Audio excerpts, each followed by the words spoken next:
Well, ladies and gentlemen, I'd like to welcome you to Gettysburg National Military Park and specifically to this afternoon's Battle Walk. I'm John Hoptack. I've been with the Park Service for 9 years, 3 of the seasons here at Gettysburg. I think today, quite possibly, is the hottest day of 2014. Would you agree with that?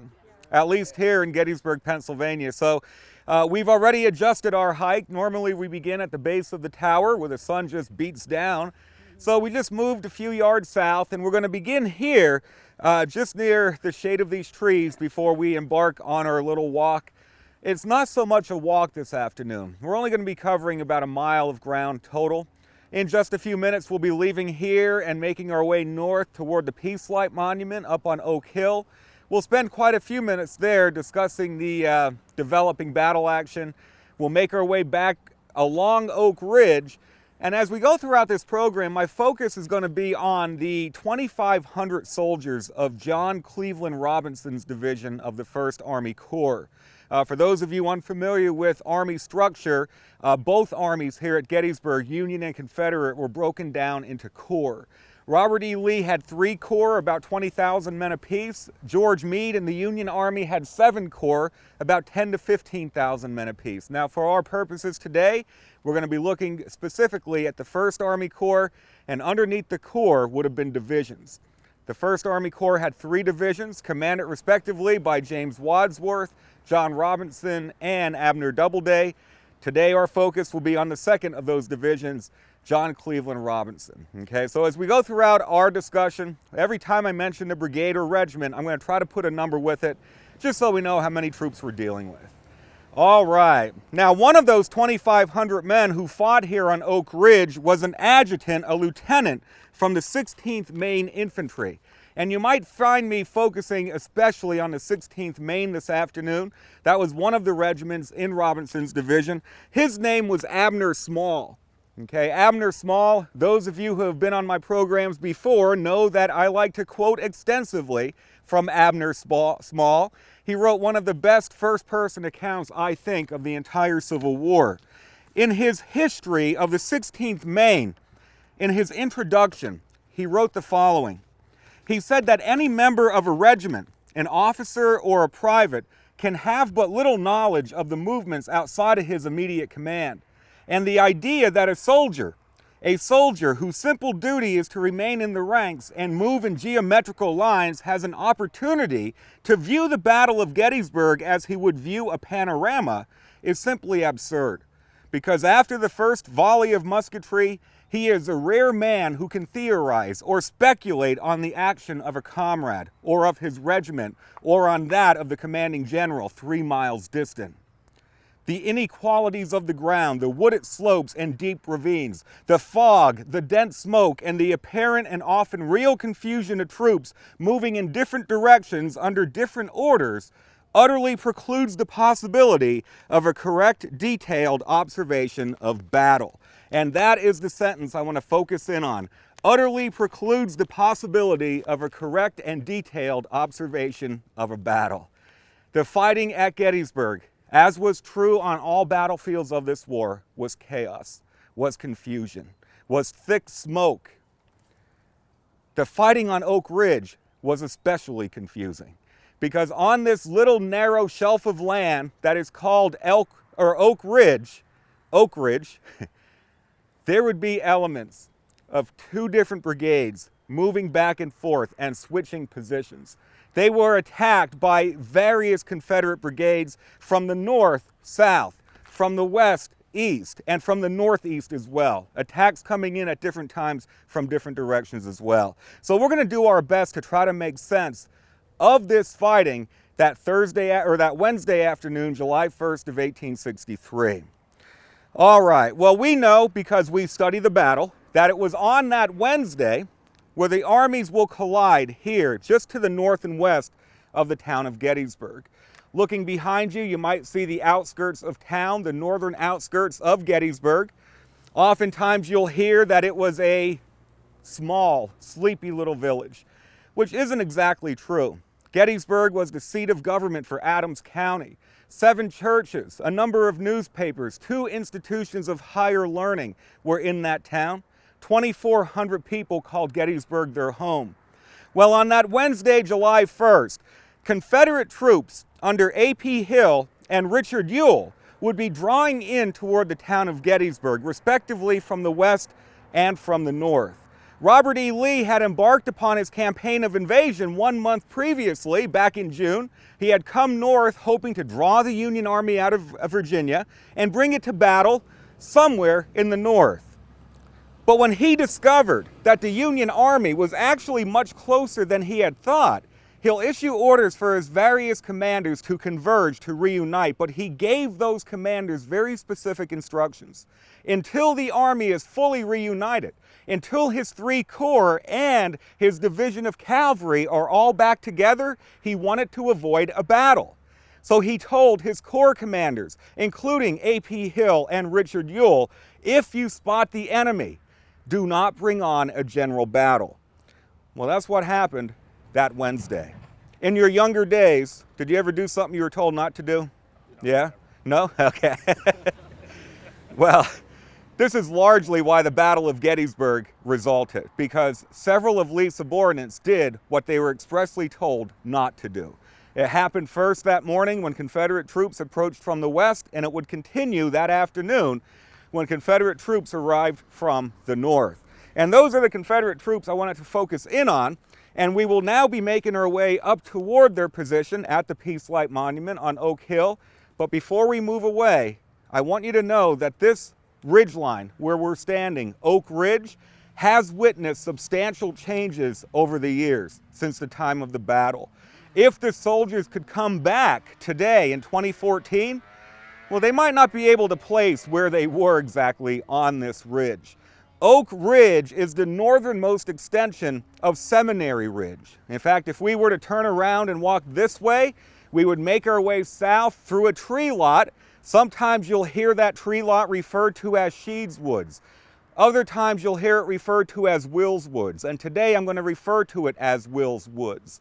If we make our way through that woodlot, we'll soon be crossing the line of the unfinished railroad cut, then crossing the Chambersburg Pike as we continue to make our way south past the Seminary building and all the way down to the Virginia Monument. So we are on that same ridge line that runs north to south just to the west of the town of Gettysburg.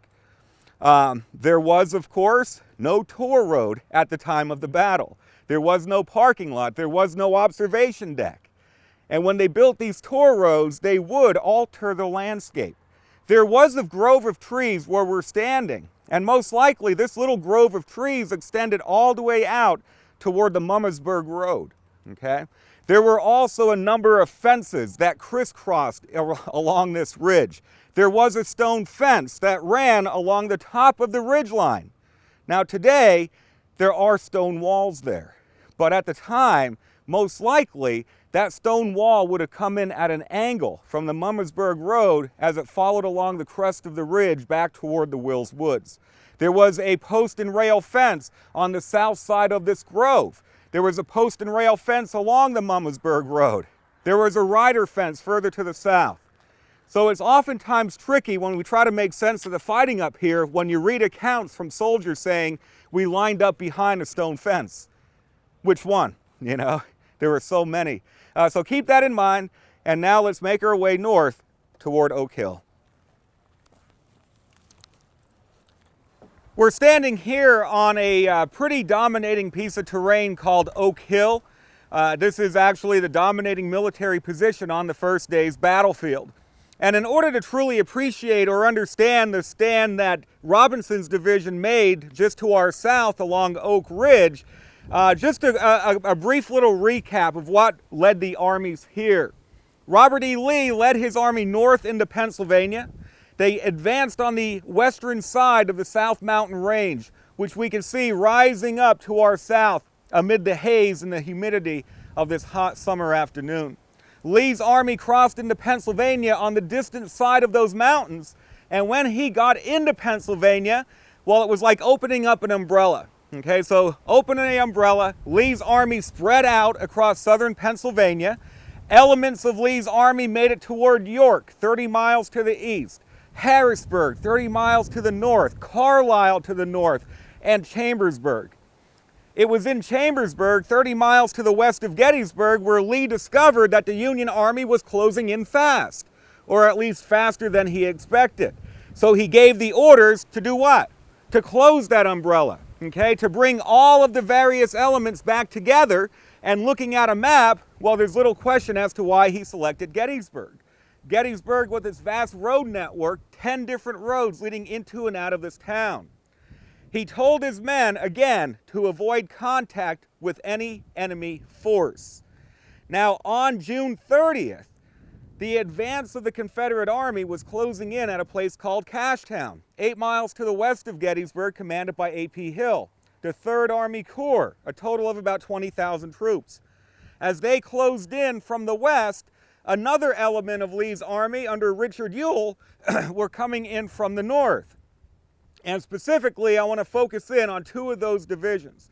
8,000 men commanded by Robert Emmett Rhodes, and another 5,500 men commanded by Jubal Early.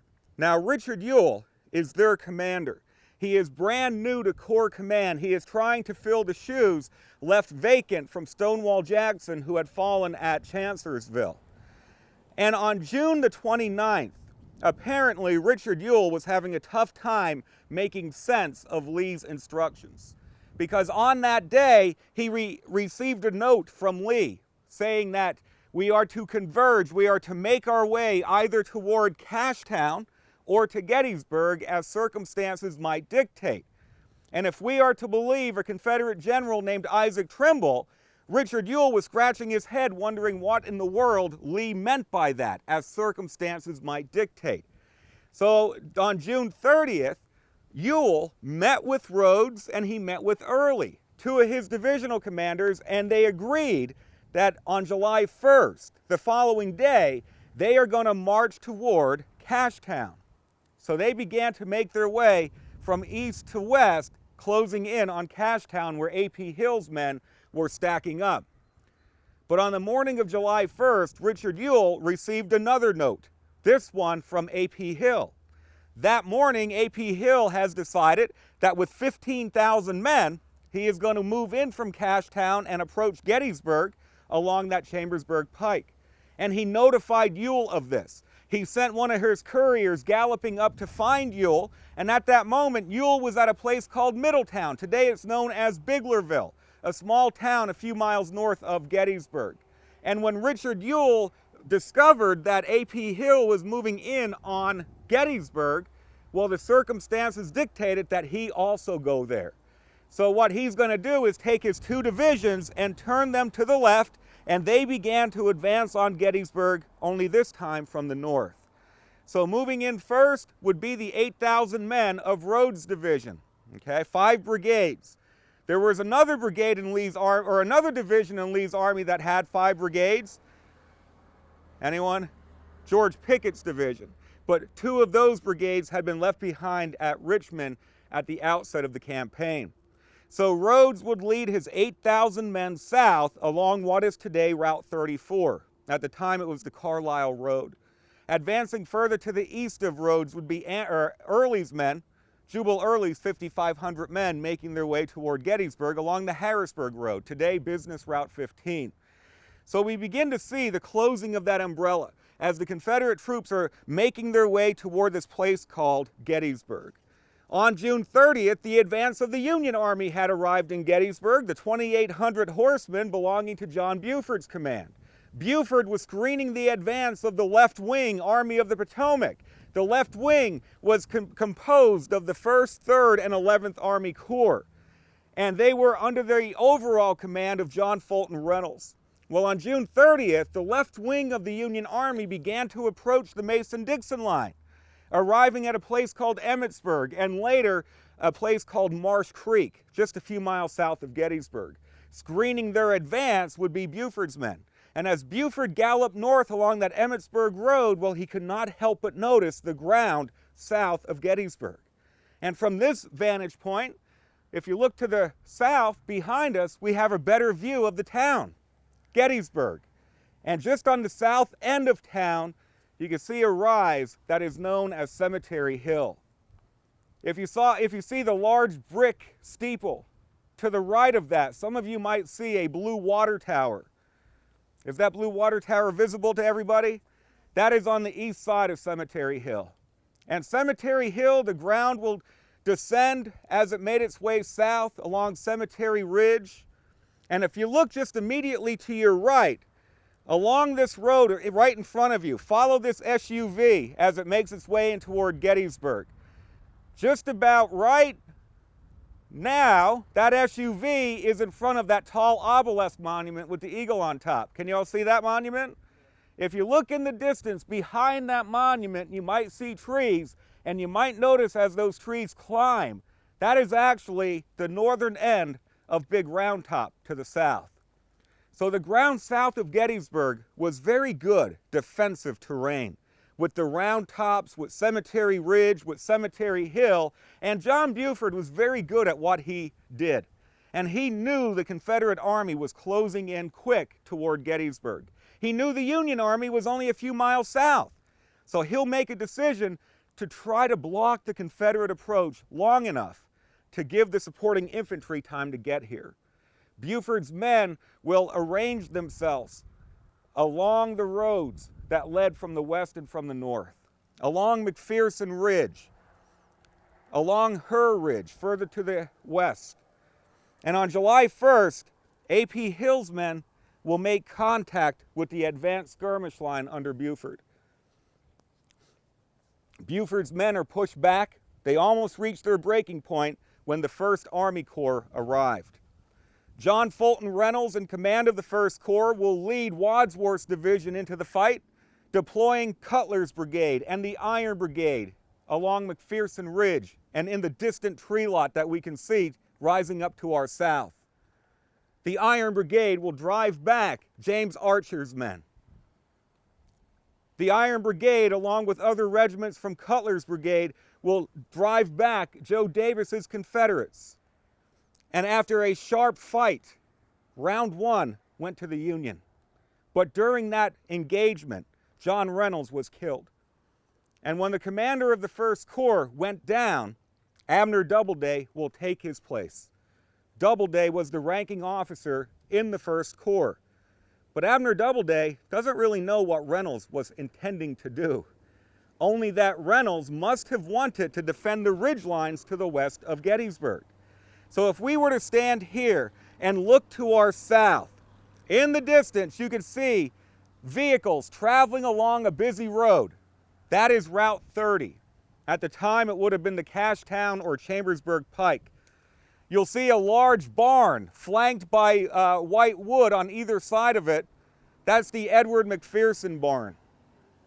On either side of that barn are the various arms of McPherson Ridge. And in the trees south of that barn is where Doubleday would have placed the Iron Brigade. Further to the south would have went regiments of Chapman Biddle's brigade. Colonel Roy Stone's brigade is drawn up in position just to the right of that barn, and Cutler's brigade is going to redeploy on the fields to the north of an unfinished railroad cut. Now, just on our side of Route 30, about 100 yards to the north of it, runs that unfinished railroad cut, and Cutler's men would be deployed on the fields north of that, their right flank extending toward us. So the soldiers of the 1st Corps were arranged, all looking how? But to the west, okay? They're on either side of the Chambersburg Pike because that was the direction that A.P. Hill's men were advancing. Harry Heath, at the forefront of A.P. Hill's attack, had gone ahead and violated Lee's orders not to bring on a battle by doing exactly that morning. And just after 11 a.m., Harry Heath was reforming his division at a place called Herr Ridge, about 3/4 of a mile to the west of McPherson Ridge. There he rallied the elements of Archer's and Davis's brigade. And there he will be when Robert E. Lee showed up a few hours later, demanding to know what had happened. But Harry Heath would not be the only one to violate Lee's orders that day, because not only were Confederates coming in from the west, but they were coming in from the north also. So let's go back to Richard Ewell. On the morning of July 1st, when he found out that A.P. Hill was heading into Gettysburg, Richard Ewell decided that he is going to do the same thing. He turned his 2 divisions to the south, and now they're approaching Gettysburg from this direction. He also thought it best to notify Robert E. Lee of this change in plans.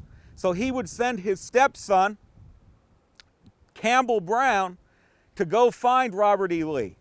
And Brown will find Lee at Cashtown. And Lee looked at him, and the first thing he asked was whether or not Richard Ewell had heard anything from Jeb Stuart, the cavalry commander who was absent, who was missing. Because the Union troops, the enemy, was here. Stuart wasn't. So Lee doesn't have a good understanding or idea of exactly who it was to his front. Campbell Brown said no, Ewell had not heard from Stuart, but he wanted Lee to know that he is going to be moving toward Gettysburg. Very well. Go back and remind Richard Ewell not to bring on an engagement. He does not want a battle. So just after 12 o'clock noon, Campbell Brown, the staff officer, is going to come galloping back, and he will locate Richard Ewell right here on Oak Hill. When Ewell arrived on Oak Hill with the advance of Robert Rhodes' 8,000-man division, well, they have arrived at the most important military position on the first day's battlefield, Oak Hill. And imagine you were with them, okay? You're on horseback, and you're among that small cavalcade of staff officers. When you galloped up to Oak Hill and looked to the south, what do you see? You see the exposed right flank of the 1st Army Corps just extending toward you. What an inviting opportunity to move south, and you could roll up the 1st Corps as you did so. But not only that, there are more Union troops arriving on the scene. Just about 11 a.m., soldiers of the 11th Army Corps will begin to make their way through the town of Gettysburg. Their commander was Oliver Howard, 33-year-old hard-fighting officer from Maine. When Oliver Howard arrived in the town, he made his way to the top of a building on Baltimore Street, where he watched the action unfolding. And he was on that rooftop when an officer galloped up, looked up, and asked, "Are you Howard?" "Yes." "Well, guess what? You are now in command of the field because Reynolds is dead." So Oliver Howard will make his way back through the streets of town and back towards Cemetery Hill. And he turned to one of his officers up there, and he looked at him and he said, "This seems to be a good position. General Howard, this is the only position. Cemetery Hill is the key ground." So Oliver Howard is going to designate one of his divisions to hold Cemetery Hill just in case. Always something here at Gettysburg, right? Oliver Howard is going to designate one of his 3 divisions as a reserve, as a fallback force on Cemetery Hill. His other 2 divisions will make their way through the streets of town, being cheered on by the people of Gettysburg. They have turned out by the hundreds, offering water and baked goods and cheering on these troops for the Union. It was Oliver Howard's hope that he could get through town and link up directly with the right flank of the 1st Corps and secure this hilltop. But when his men began to advance from the streets of Gettysburg, they saw that Confederates had already occupied the hill. Rhodes' division, along with Richard Ewell. And when Rhodes and Ewell arrived on this high ground, they ordered up their artillery, the 16 cannons belonging to Thomas Carter's battalion. They will ring the hillside, and they began to fire south, and they began to fire toward the east, toward the advancing 11th Corps troops. Richard Ewell knows his instructions not to bring on a fight, but at that moment, he is going to misinterpret what he saw. Not only did he see the 11th Corps moving out, he believed he was going to come under attack, but at this very minute, looking to the south, they saw 2 Union regiments emerging from the trees, the Wills Woods. They were the 11th Pennsylvania and the 97th New York Infantry, a heavy skirmish force. Those two regiments belonged to Robinson's division. Robinson's division was the final division of the 1st Corps to arrive here at Gettysburg that morning. And originally, Abner Doubleday will assign them as the Corps Reserve. So the 2,500 men of Robinson's division went into position around the Lutheran Seminary building. There, Robinson told one of his brigades under Gabriel Paul to begin building barricades. So they began digging into the earth. They began taking down fence rails and building a line of defense, a defensive line on the west side of the seminary building.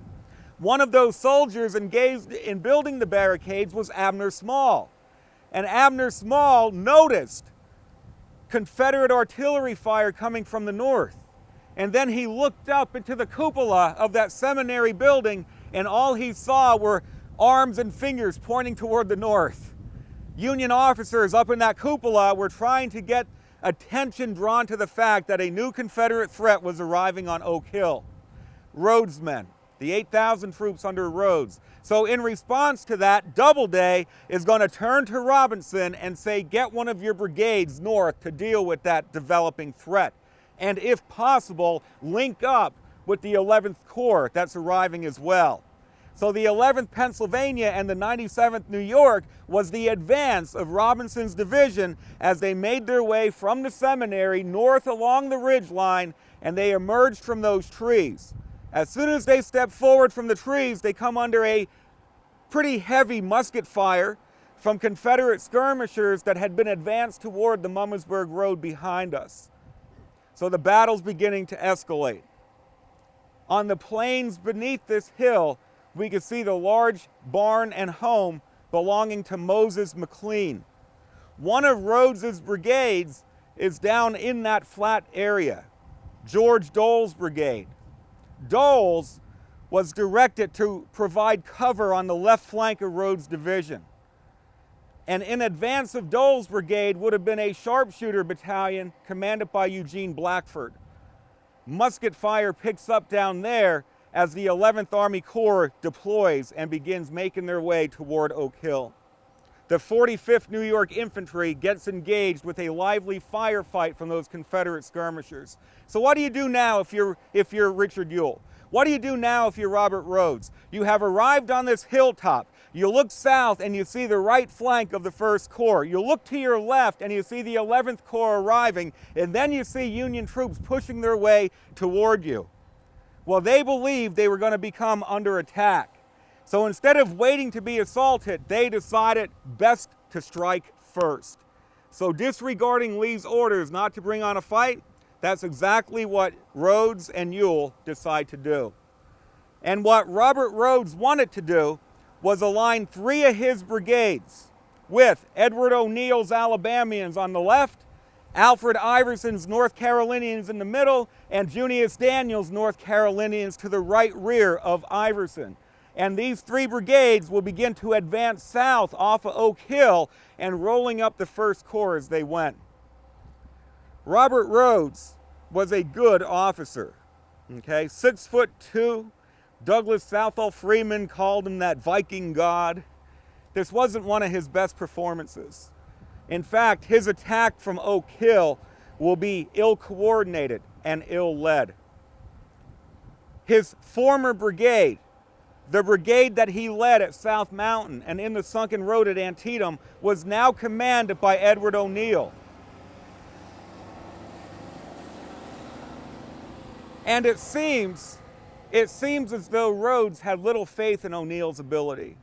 So Rhodes is going to make his way just on this side of Oak Hill, and he will begin to, I guess, interfere, if you will, with that brigade. He pulls the 5th Alabama out of line, and he will send them down toward the McLean farm. He'll pull the 3rd Alabama out and send them way over toward Junius Daniel's men forming up on the west side of Oak Hill. The other 3 regiments of O'Neill's brigade began to step off and make their way along the eastern arm of Oak Hill and toward Oak Ridge and toward those 2 Union regiments advancing from the trees.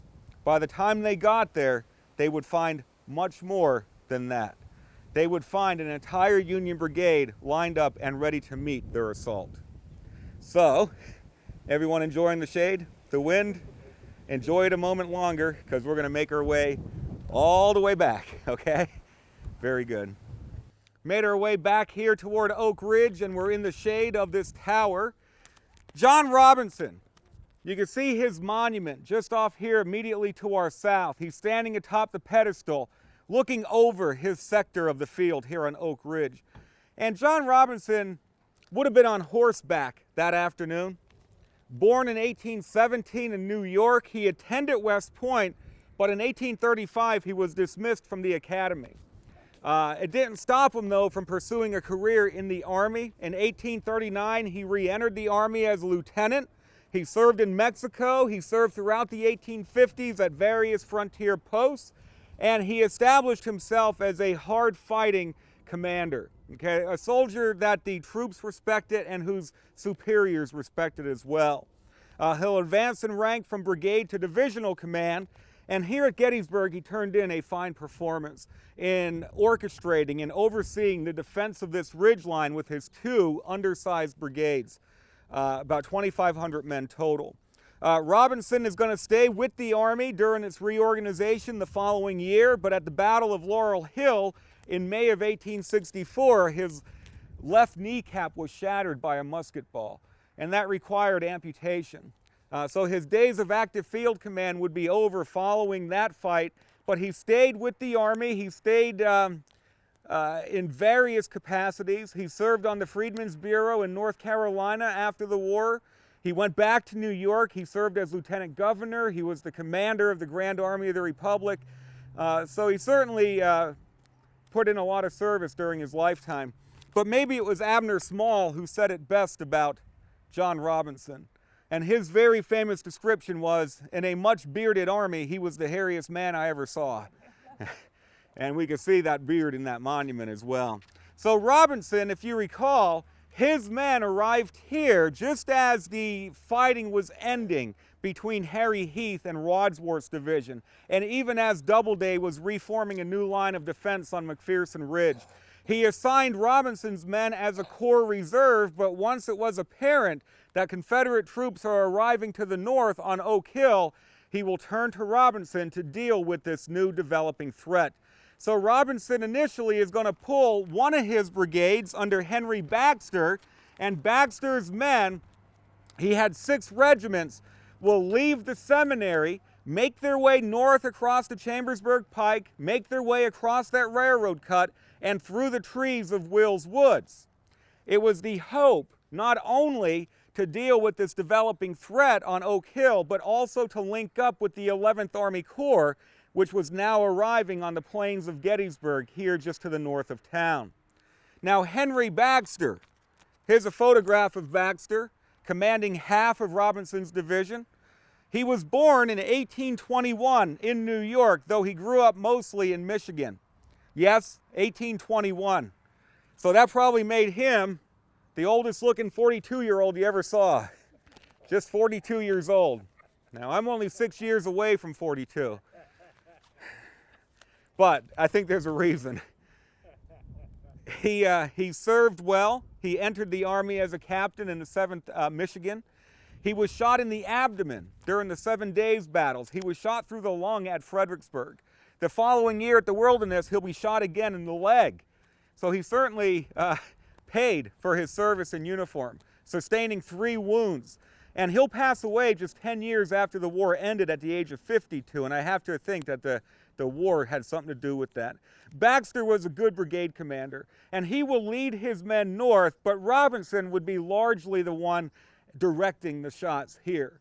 They'll begin to arrive, they'll push back road skirmishers, but it wasn't long before Robinson saw an attack coming toward this position. That was the first of Rhodes's brigades under Edward O'Neill.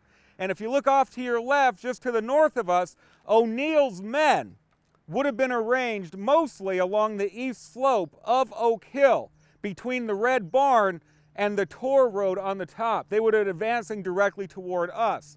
Now, there are some who think that the right flank of O'Neill would have extended up toward the Mummersburg Road. as they made their way south, but either way, only 3 of O'Neill's 5 regiments participated in this attack, and O'Neill was not with them. He remained in the rear. And as these men began to make their way south, they thought that their right flank would have been covered or protected by Iverson's men. But Iverson's men, as we'll learn in just a few minutes, were not at that moment moving forward, keeping up. So O'Neill's men were advancing alone. And as they advanced from north to south, their left flank is open and vulnerable to Union 11th Corps troops, especially the 45th New York that was aligned in a heavy skirmish force on the fields just at the base of the hill. 2 batteries of the 11th Corps under Hubert Dilger and I believe William Wheeler arrived. They began to throw shot and shell into the left flank and even canister into the left flank of O'Neill's attack. So their left flank is sustaining heavy casualties, and soon they will come under a terrific volley of musketry from their front. Baxter's brigade is going to deploy with its left on top the ridge and running down the side of the hill. And on the far right of his line would have been the 88th Pennsylvania across the Mummersburg Road, perhaps just about where we see these vehicles, and linking up with the 45th. So a very heavy firefight broke out, and both sides, neither side, left pretty many accounts of this. It was just seemed to be over and done with within 10 or 15 minutes. Most likely Baxter's men would have been along the road itself and behind the fences that lined the roadway. And again, the trees would have extended almost all the way out toward the road as well. So O'Neill's 3 regiments are going to sustain a heavy rate of loss within just 10-15 minutes. And what was left of those 3 regiments will turn and make their way disappearing into the trees of Oak Hill in the distance. That first attack by Rhodes had been repulsed quite easily by Baxter's brigade. So far, so good for the Union. That morning, Wadsworth's men had turned back Archer's brigade and Davis's brigade. And now Robinson's division, with the help of the 11th Corps, had turned back O'Neill's brigade as well. But even as the fighting was beginning to dwindle down on this side of Oak Ridge, there was a new threat. There was an entire brigade advancing toward this position, not from the north, but now from the west. And it's important for us to get out and see the battlefield because you can't get this from a map. If you were to stand here along the slope of the ridge, look to your left, you couldn't see a thing coming from that direction. But Robinson spotted an entire brigade of 1,200 or so North Carolinians bearing down across the fields to the west of us. So he is going to pull Baxter's regiments and he's going to take them from facing north and he is going to turn them and wheel them into a position on top the ridge extending south toward Will's Woods.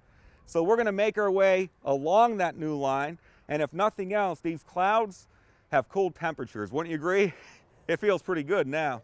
But let's try to get this finished before the thunder and rain comes. Now, as I mentioned at the very outset of the program, the terrain up here on Oak Ridge has witnessed some changes over the years. Also to your front, to the west of us, looking in that direction, the John Forney farm would have stood just a few hundred yards away. In fact, if you look at the opposite ridge line where you see the monuments rising up for some of Buford's regiments, cavalry regiments, that is called the Forney Ridge. And just on the other side of that ridge would have stood the Forney house, the house and barn. It was behind the house and barn in the trees where Iverson's men were forming up for their attack. Now the hope, the intention, was that O'Neill and Iverson would move together in concert, in unison, together at the same time. But as it happened, O'Neill, for whatever reason, stepped forward first. Or at least that is the most commonly accepted interpretation of the event. Some believe that Iverson went forward first and then O'Neill. Like Abner Small said in the beginning, right? It's impossible for a completely 100% observation of the battle. Either way, O'Neill most likely has been turned back, and Baxter's regiments will go from facing north and align themselves atop Oak Ridge behind you. So just looking to the east, we can see the very top of Oak Ridge, and look how deceptive this ridgeline is. I mean, some of our vehicles are completely missing from view, and we're only about maybe 80, 90 yards in front of Oak Ridge. So if we can't see our vehicles, guess what? A lot of these Confederate soldiers had no idea that just along the top of that ridge and behind that stone wall would have been an entire brigade of Union troops, 6 regiments strong. Initially, only the 11th Pennsylvania and 97th New York were deployed on the west side or facing west along Oak Ridge. We can see their monuments. There's a red vehicle parked next to the 97th New York monument, and to the right of that is the 11th Pennsylvania. So those 2 regiments were in position on top of the ridge, and they were facing to the west, but now here come the other 4 regiments of Baxter's brigade. And on the far right of the line would have been the 90th Pennsylvania. They would have formed up. Actually, their right flank was on the other side of the Mummersburg Road. This is not a straight line. It's almost running on a diagonal, if you will. So the 90th PA is in position just about where you see the do not enter signs over here. And Baxter's line would have continued to the south along the ridge and toward the trees of Will's Woods. The 97th New York, one of the officers left a pretty telling description of their position when he said that most of the men in the 97th New York were on the reverse side of the slope of this ridge, and they had to stand on the tops of their feet, their toes, just to see the Confederates coming toward them. So they are very well protected and almost hidden from view behind that ridgeline. Iverson's men would have stepped forward to the attack and advanced straight across, heading directly toward our position. The 20th, the 23rd, the 12th, and the 5th North Carolina Infantry, advancing directly toward us, they would get into a little swale of ground just about here when the Union officers behind you gave the order to fire. And it was a sudden, unexpected blast. Hundreds of North Carolinians fell with that opening volley, falling backwards just as we stand. A fierce fire broke out from the front from Baxter's men, and soon the soldiers of Gabriel Paul's brigade arrived from Robinson's division. So they will form up on either side of Baxter and add the weight of their numbers to the destruction of Iverson's brigade. Iverson, like O'Neill, did not advance with his men. He was back behind the Forney Farm, but at least he was trying to get help for his brigade. He was turning to Junius Daniel's brigade, which at that moment was advancing behind him and moving toward the south. He was calling upon him to give help, support for his brigade, which now was trapped out here. He was also calling upon Rhodes and O'Neill to lend their support to the attack as well. For just a few bloody and savage minutes, the firefight would have been kept up before different officers from different regiments will give the command for their men to charge forward. Soldiers from the 88th PA would have charged directly toward us and toward the prone North Carolinians, lying on the ground almost helpless, raising whatever they could, a shirt, their boots, in surrender. So the Union troops would have come out and captured hundreds of North Carolina soldiers. 2 of the flags, the 20th and the 23rd North Carolina, were captured as well. But as the men from Robinson's division charged forward to claim all of these prisoners, Confederate artillery fire began to ring out once again from Oak Hill, firing toward these Union troops. O'Neill's men are organizing for another strike south. So even as the Union troops had charged forward and was now in the process of taking back these North Carolina prisoners, there's a new threat emerging from Oak Hill toward their right flank. So soldiers of the 88th PA and 90th PA turn to face north. They will charge across the Mummersburg Road and capture the flag of the 26th Alabama. And some of the Confederate bullets and artillery shells that were being fired were striking down the Confederate prisoners who were being led to the rear. So O'Neill's brigade had gone forward and was repulsed. Iverson's brigade had gone forward and was repulsed. But Robert Rhodes was not giving up just yet. He would organize for yet another attack. And at this moment, Robert E. Lee was also organizing for an attack. Now that morning, Lee thought thought he had made it clear when he told his subordinates not to bring on a battle.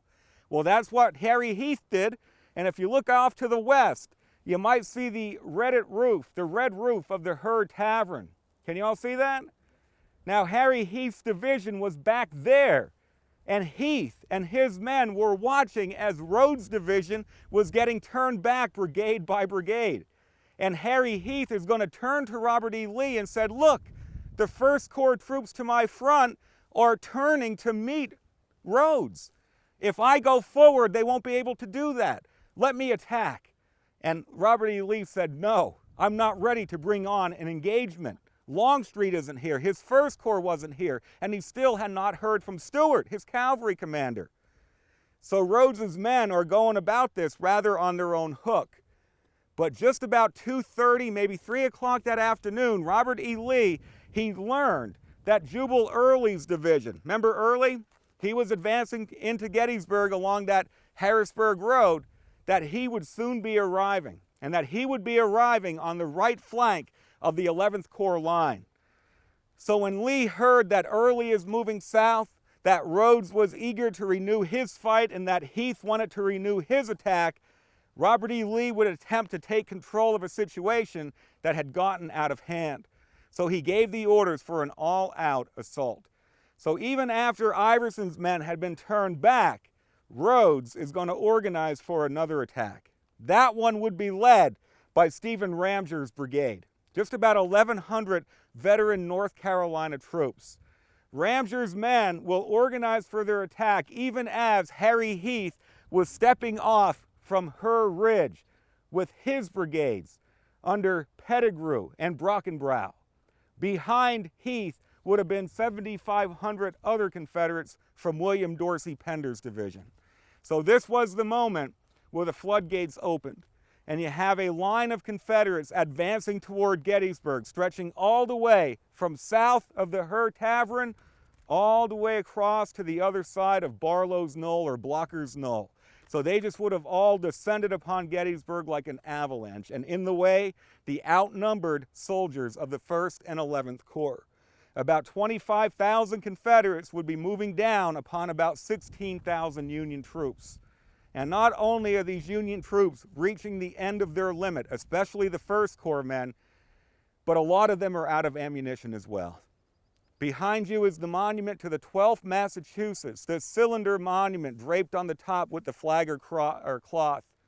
At the base of that monument, I want you to take a look at the empty cartridge box. It tells a lot about what these soldiers remembered about being up here, that they fought until every one of their bullets was gone.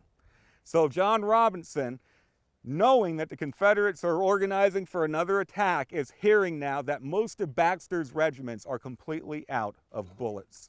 So he is going to have to hold on to that ridgeline with fewer men. So we're going to go finish our story back where we began at the Robinson Monument. All right, folks, because of the heat this afternoon, I did cut out a rather large part of my introduction, so I really didn't get into the whole campaign. So we're going to end up just a little bit earlier than usual for these Battle Walk programs, which is good because I have a feeling that these clouds are going to open up anytime now. So John Robinson had been called upon to defend the right flank of the 1st Corps here on Oak Ridge, and his leading brigade under Henry Baxter had arrived, and it was Baxter's men alone who turned back O'Neill, and it was Baxter's men who largely turned back Iverson as well. So after keeping up a heavy and hot fire for that amount of time, they were running very low, almost completely out of bullets, as that empty cartridge box on the 12th Massachusetts Monument tells us. But even as they were helping to turn back Iverson, Robinson's 2nd Brigade arrived, and that was commanded by Gabriel Paul. This is a pre-war image of Gabriel Paul. He was born in St. Louis, Missouri, and he came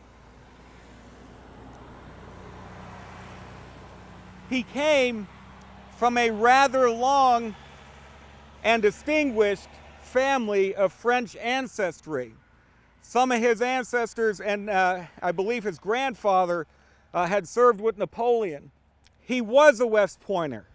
In fact, he graduated in the year 1835, the same year that Robinson, his divisional commander, was expelled. Gabriel Paul served with the U.S. Army for 28 years prior to Gettysburg. He served in Mexico, where he would be breveted for his gallantry at Chapultepec, where he captured a Mexican army flag. He would serve in various frontier posts, and at the start of the war, he was in charge of the Department of New Mexico. He turned back some Confederate forces in New Mexico in early 1862, but he was hopeful of gaining a higher promotion. So in the spring of 1862, Gabriel Paul traveled east, and he was assigned to the defenses of Washington, where he became an inspector. In the meantime, his wife Louise several times visited the White House. Now, these were the days where you could just go and call upon the president with a request. Okay, I want a job, I want a promotion. But it wasn't Gabriel Paul who did it, it was Louise Paul. And several times she went to visit Abraham Lincoln, and in late August, Abraham Lincoln left a note to himself. It said, "Today a Mrs. Major Paul arrived. She is quite the saucy woman, and I'm afraid she'll keep bothering me until I make her husband a general." And unfortunately for Gabriel Paul, that is the most widely known anecdote about his career in service, his almost 30 years in uniform. The thought being that it was because of the actions of his wife that made him a brigadier general. I like to think it was his long and distinguished service record more than anything else. But he did become a brigade commander. He served at Fredericksburg. He was in reserve at Chancellorsville. And after the Army was reshuffled and reorganized after Chancellorsville, Gabriel Paul was assigned to one of Robinson's brigades. So the men don't really know him, but they would come to respect him. They would get to know his background. And here, he would lead his brigade north from the seminary. And when he saw Baxter's men facing to the west, Gabriel Paul is going to put two of his regiments, the 107th New York and the 16th Maine, on the left of Baxter, and he's going to put two of his regiments on the right of Baxter, the 104th Pennsylvania and the 13th Massachusetts. So he has divided his brigade to provide support on either end of Baxter's line. And he would have been somewhere around here, where we're standing, helping to place the men of the 104th PA when he sustained a horrific wound. On horseback, a bullet will tear into his head. It entered about an inch behind his right eye, and it will exit through his left eye socket. In an instant, he lost both of his eyes. His sense of smell and his sense of hearing were impaired. And when they saw him topple to the ground with this gruesome head wound, the men believed that he had been killed in battle. Somehow, Paul survived. And he will live for the next 23 years, of course, in darkness, and only with the help and support of his wife, Louise. He died in 1886. And the final years of his life were not happy ones. He suffered from migraines. He developed seizures, epileptic seizures. And at some points near the end of his life, Gabriel Paul sustained up to 6 seizures a day. Here's a post-war image of Paul after his wound here at Gettysburg. He died in May of 1886, and the attending physician said that he died because of his Gettysburg wound. So the question is, just how many did give their lives during this 4-year war? And when do we stop counting? Gabriel Paul sustained a mortal wound here on day 1 at Gettysburg. It took him 8,300 days for that wound to finally claim his life. But either way, when Gabriel Paul was removed from the field, it was left to Robinson to continue to direct the action here.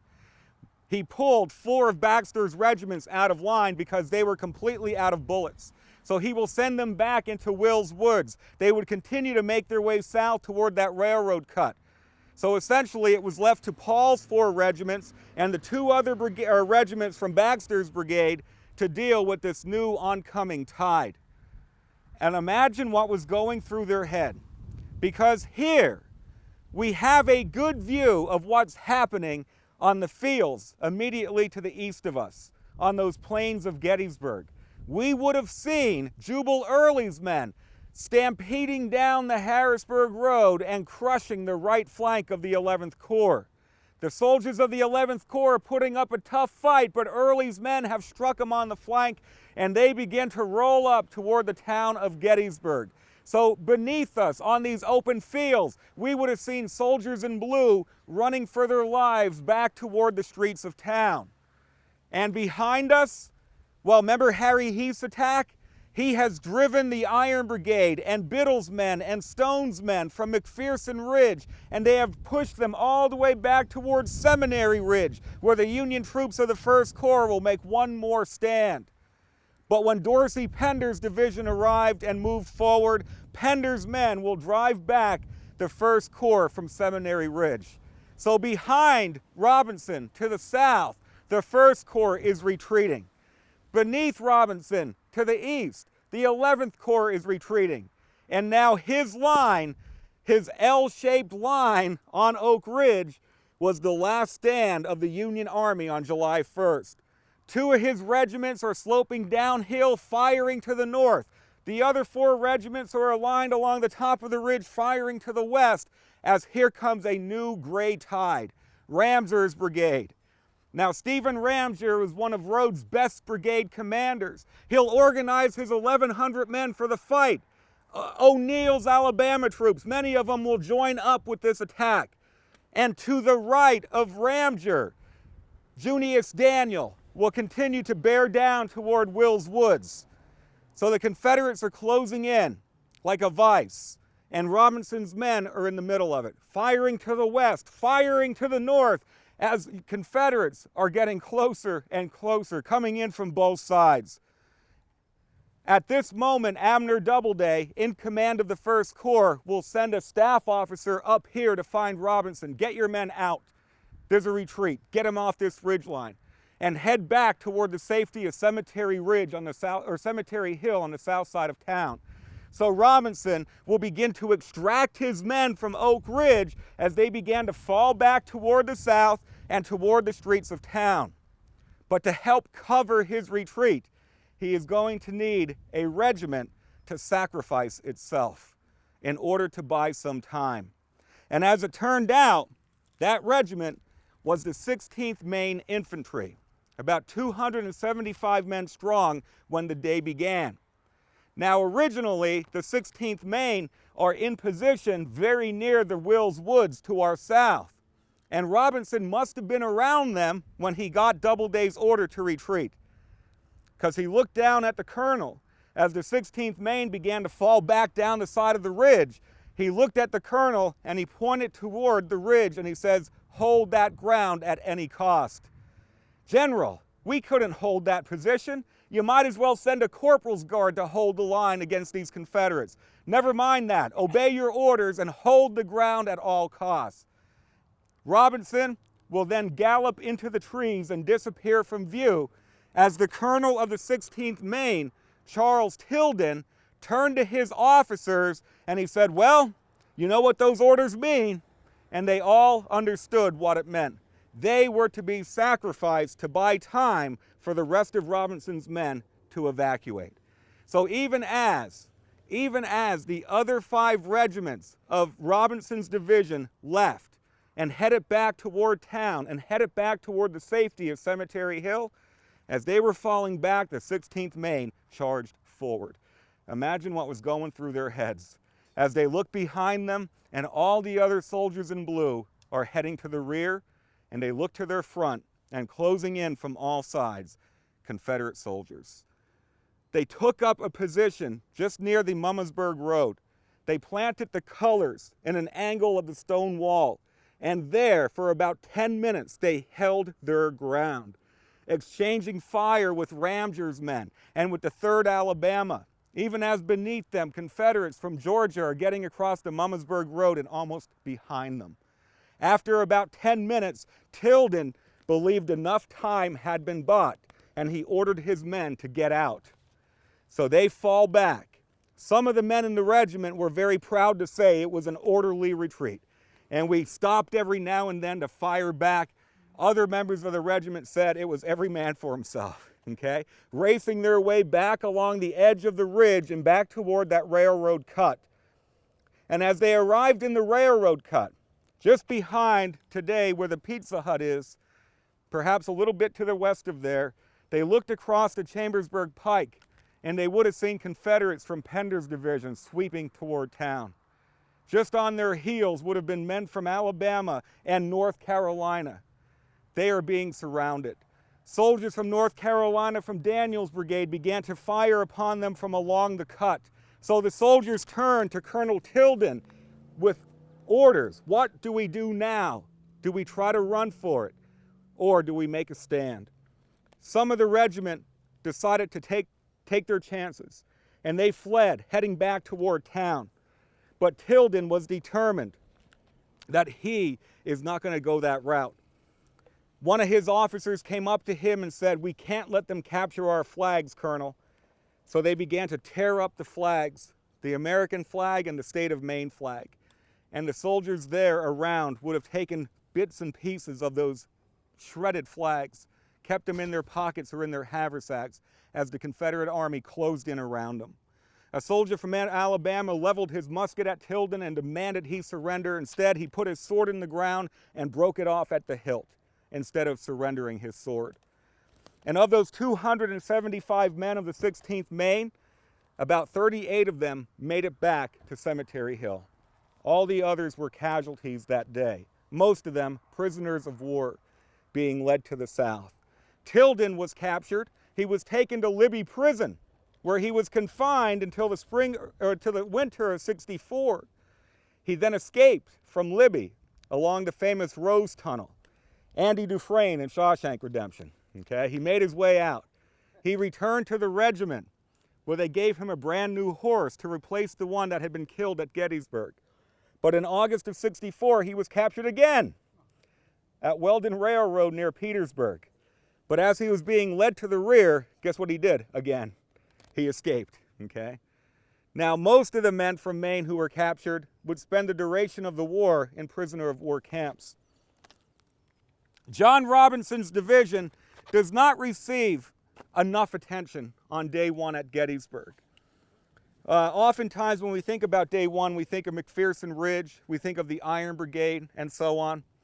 But his men are going to be able to hold Oak Ridge against repeated attacks for about 3.5 hours that Wednesday afternoon. And they would be the last Union troops to abandon the fields north and west of Gettysburg. But when George Meade filed his campaign report on the Battle of Gettysburg, there is absolutely no mention whatsoever of Robinson's division. Not a single word was said about the actions of these 2,500 men.